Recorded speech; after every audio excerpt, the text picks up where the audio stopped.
Satya maths academy के YouTube channel में आप लोगों का स्वागत है। आज का टॉपिक है घन। हम लोग सबसे पहले देखेंगे घन की परिभाषा, इससे संबंधित फार्मूले और इस पर आधारित सवाल को हम लोग इस वीडियो में लगाएंगे। आइए स्टार्ट करते हैं घन की परिभाषा से। ऐसा घनाभ जिसकी सभी कोरों की लंबाइयां बराबर होती हैं घन कहलाती हैं। घनाभ में तीन भुजाएं होती हैं, एक लंबाई, दूसरी चौड़ाई और तीसरी ऊंचाई।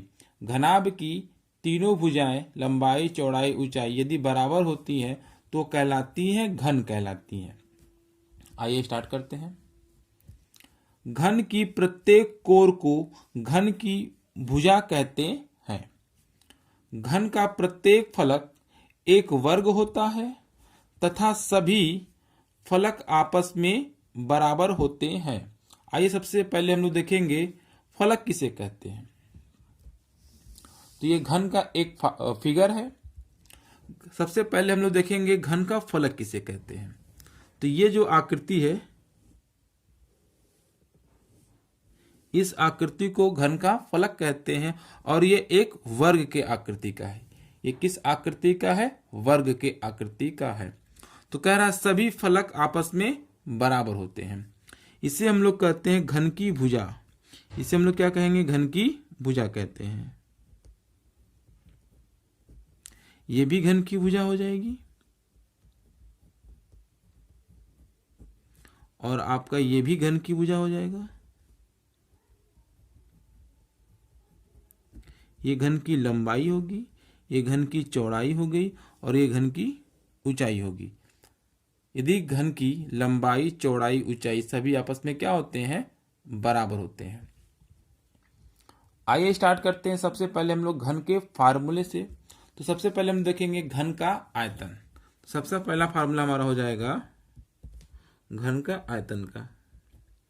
घन का आयतन। घन के आयतन का फार्मूला हो जाएगा भुजा क्यूब।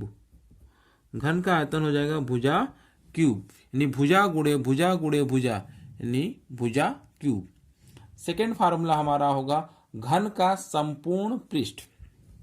सेकेंड फार्मूला हमारा होगा घन का संपूर्ण पृष्ठ। घन के संपूर्ण पृष्ठ का फार्मूला होता है 6 गुणे भुजा स्क्वायर। घन का संपूर्ण पृष्ठ का फार्मूला हो जाएगा 6 गुणे भुजा स्क्वायर। नेक्स्ट आखिरी फार्मूला घन का विकर्ण। घन का विकर्ण, तो इसका फार्मूला हो जाएगा हमारा भुजा करनी में 3। यहां पर हमने देखा घन से संबंधित 3 फार्मूले हैं। पहला फार्मूला घन का आयतन बराबर भुजा क्यूब। दूसरा फार्मूला घन का संपूर्ण पृष्ठ 6 गुणे भुजा स्क्वायर। आखिरी फार्मूला तीसरा घन का विकर्ण बराबर भुजा करनी में 3। अब हम लोग इससे संबंधित कुछ क्वेश्चन लगाएंगे। आज के टॉपिक का ये पहला क्वेश्चन है। एक घन की भुजा 6 सेमी है, घन का आयतन होगा। हमसे पूछा जा रहा है घन का आयतन। तो हम लिखेंगे सबसे पहले घन के आयतन का फार्मूला। घन का आयतन। घन का आयतन का फार्मूला होता है भुजा क्यूब। तो यहां भुजा कितनी है? 6 सेंटीमीटर। तो हम यहां लिखेंगे 6 का क्यूब। 6 का क्यूब होता है 216। अब आयतन जो होता है वो घन सेमी में होता है, तो हम यहां लिखेंगे सेंटीमीटर क्यूब। तो घन का आयतन हो जाएगा 216 सेंटीमीटर क्यूब। यही हमारा क्या कहलाएगा? आंसर कहलाएगा।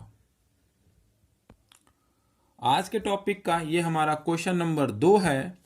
एक घन की भुजा 5 सेंटीमीटर है तो घन का संपूर्ण पृष्ठ होगा। यहाँ पर हमें घन के संपूर्ण पृष्ठ का फॉर्मूला लिखना होगा। तो घन का संपूर्ण पृष्ठ का फॉर्मूला हो जाएगा हमारा घन का संपूर्ण पृष्ठ फॉर्मूला होता है हमारा 6 गुणे भुजा स्क्वायर। तो हम लिखेंगे 6 गुणे, और भुजा कितना दे रखा है 5 सेंटीमीटर, तो यहाँ लिखेंगे 5 का स्क्वायर। तो फिर लिखेंगे हम लोग 6 गुणे 5 का स्क्वायर होगा 25, 25 छक्का हमारा हो जाएगा 150, और संपूर्ण पृष्ठ वर्ग सेमी में होगा। यहाँ हम लिख सकते हैं सेंटीमीटर स्क्वायर। ये हमारा क्या कहलाएगा, आंसर कहलाएगा। आज के टॉपिक का ये क्वेश्चन नंबर 3, एक घन की भुजा 10 सेंटीमीटर है तो घन का विकर्ण ज्ञात करें। तो हम यहां पर घन के विकर्ण का फार्मूला लिखेंगे। घन का विकर्ण बराबर भुजा गुणे √3, और यहाँ भुजा कितनी दे रखी है 10 सेंटीमीटर, तो हम लिखेंगे 10 करनी में 3 सेंटीमीटर। यही हमारा क्या कहलाएगा, आंसर कहलाएगा। ये आज के टॉपिक का क्वेश्चन नंबर 4 है। एक घन का आयतन 1331 घन सेमी है तो घन की भुजा होगी। तो सबसे पहले हम यहाँ देखेंगे हमें दिया क्या है। दिया है घन का आयतन 1331 घन सेमी है। तो सबसे पहले हम घन के आयतन का फार्मूला लिखेंगे। घन का आयतन, घन के आयतन का फार्मूला होता है भुजा क्यूब बराबर, और आयतन कितना दिया 1331, तो हम यहां लिखेंगे 1331। 1331 11 का क्यूब होता है, तो हम यहां लिखेंगे 11 का क्यूब। भुजा क्यूब बराबर 11 का क्यूब, तो क्यूब से क्यूब कट जाएगा और मिल जाएगा हमको भुजा बराबर 11 सेंटीमीटर। यही हमारा क्या कहलाएगा, आंसर कहलाएगा। आज के टॉपिक का ये क्वेश्चन नंबर 5 है। क्वेश्चन है एक घन का आयतन 125 घन सेमी है तो घन की भुजा होगी।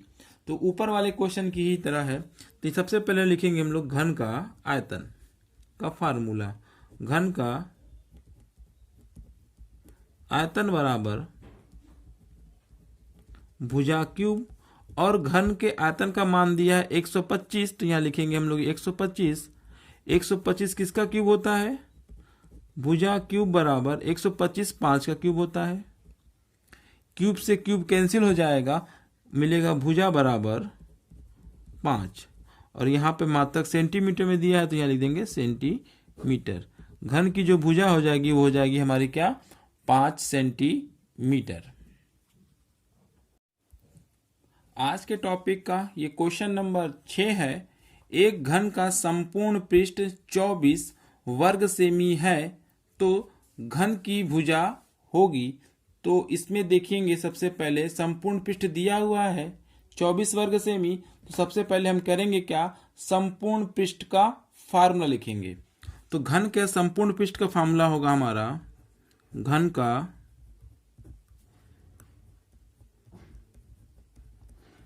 संपूर्ण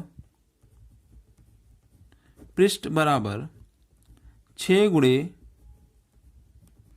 भुजा स्क्वायर, और संपूर्ण पृष्ठ का मान कितना दे रखा है 24, तो हम यहां लिखेंगे इसके बराबर 24। 6 के टेबल में 24 कितनी बार में आएगा 4 बार में, लिखेंगे भुजा स्क्वायर 4 होता है 2 का स्क्वायर, स्क्वायर से स्क्वायर कट जाएगा और मिल जाएगा हमें भुजा बराबर 2 सेंटीमीटर। घन की भुजा हो जाएगी हमारी 2 सेंटीमीटर। ये हमारा क्या कहलाएगा, आंसर कहलाएगा। नेक्स्ट बढ़ते हैं। नेक्स्ट क्वेश्चन नंबर 7 आज के टॉपिक का दिया हुआ है। एक घन का संपूर्ण पृष्ठ 54 वर्ग सेमी है तो घन की भुजा होगी। तो सबसे पहले हम यहाँ लिखेंगे घन का संपूर्ण पृष्ठ का फार्मूला। घन का संपूर्ण पृष्ठ बराबर फार्मूला है हमारा 6 गुणे भुजा स्क्वायर, और संपूर्ण पृष्ठ का मान 54 है तो इसके बराबर हम क्या लिख देंगे 54। 6 के टेबल में 54 आपका आएगा 9 बार में, और यहाँ लिखेंगे हम भुजा स्क्वायर बराबर 9 किसका स्क्वायर होता है 3 का स्क्वायर, स्क्वायर से स्क्वायर कैंसिल और हमें मिल जाएगा भुजा बराबर 3 सेंटीमीटर। घन की भुजा 3 सेंटीमीटर आ गई, यही हमारा क्या कहलाएगा आंसर कहलाएगा। आज के टॉपिक का ये क्वेश्चन नंबर हमारा 8 है। क्वेश्चन कुछ इस तरीके से है, एक घन का विकर्ण 5 करनी में 3 सेंटीमीटर है तो भुजा ज्ञात करें। सबसे पहले हम यहाँ लिखेंगे घन के विकर्ण का फार्मूला। घन का विकर्ण का फार्मूला हमारा होता है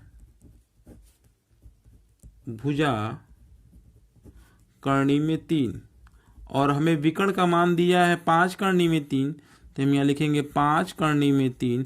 करनी में 3 से करनी में 3 कैंसिल हो जाएगा और भुजा बराबर क्या मिल जाएगा 5। घन की भुजा हमें मिल जाएगी 5 सेंटीमीटर, यही हमारा क्या कहलाएगा आंसर कहलाएगा। नेक्स्ट क्वेश्चन नंबर 9 आज के टॉपिक का। क्वेश्चन कुछ इस तरीके से है, एक घन का विकर्ण 7 करनी में 3 सेंटीमीटर है तो भुजा ज्ञात करें। तो सबसे पहले हम क्या करेंगे घन के विकर्ण का फॉर्मूला लिखेंगे। तो घन का विकर्ण का फॉर्मूला हमारा हो जाएगा